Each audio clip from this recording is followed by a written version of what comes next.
آپ نے بتایا کہ ہمارے بچپن میں، ہمارے لڑکپن وغیرہ میں مغرب کے بعد ڈاکٹر صاحب ہمیں تو گھر سے باہر جانے کی نکلنے کی اجازت ہی نہیں تھی۔ نہیں تھی، اور اگر کہیں باہر گئے ہوئے ہیں مغرب کی اذان سے پہلے گھر میں نظر آنا ہے، اور اگر خدا نہ خواستہ نظر نہ آئے تو پھر اللہ دے اور بندہ لے، ایسا ہی تھا۔ ایسے ہی لیکن تھا۔ دیکھیے وہ جو سختی تھی اس نے بہت ساری بیماریوں سے اپنے آپ کو اور ہمیں بھی بچایا۔ جی تو آج کے نوجوانوں کو تلقین کرنی چاہیے، سمجھانا چاہیے، جی اور جب تک وہ دل سے نہیں مانیں گے ٹھیک ہے، اس وقت تک محض کوئی اثر نہیں ٹھیک ہے۔ ہوگا۔ اچھا اس لیے ڈاکٹر قائل صاحب، کرنے کی لاسٹ 2 کوشش کرنی منٹس، چاہیے۔ حالانکہ بہت بڑا موضوع ہے، وقت گزر گیا، معلوم ہی نہیں ہو سکا۔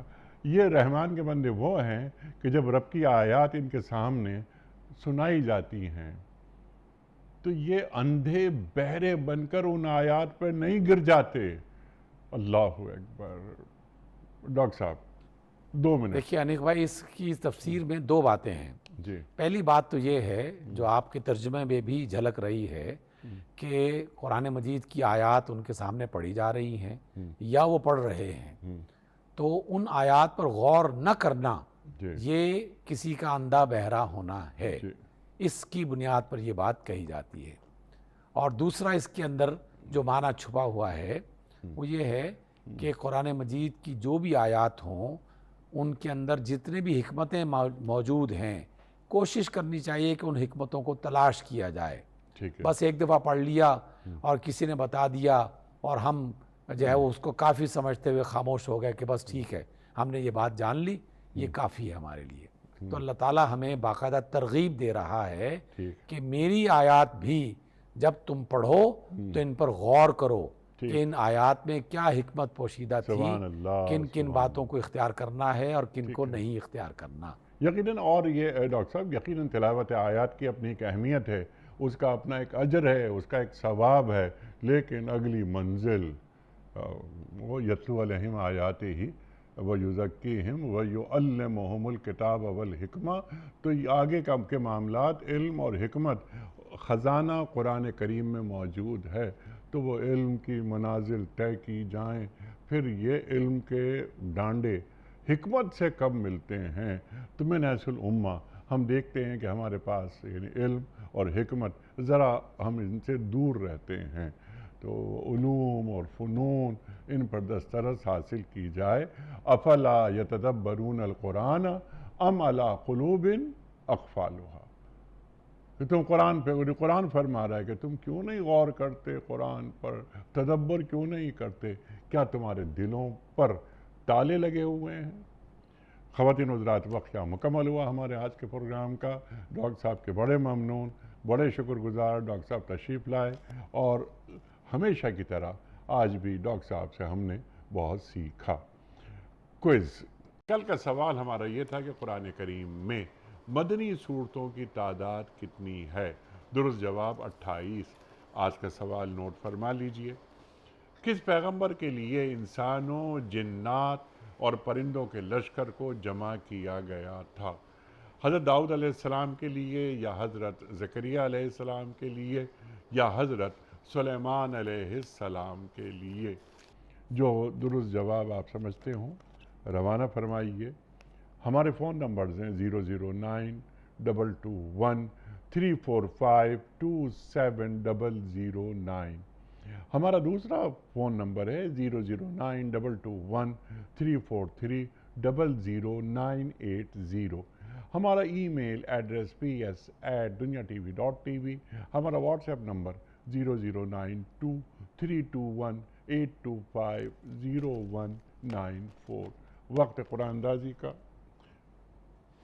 یہ بال میں باہر نکال کے رکھ دیا تاکہ ویزیبل ہو جائے، اور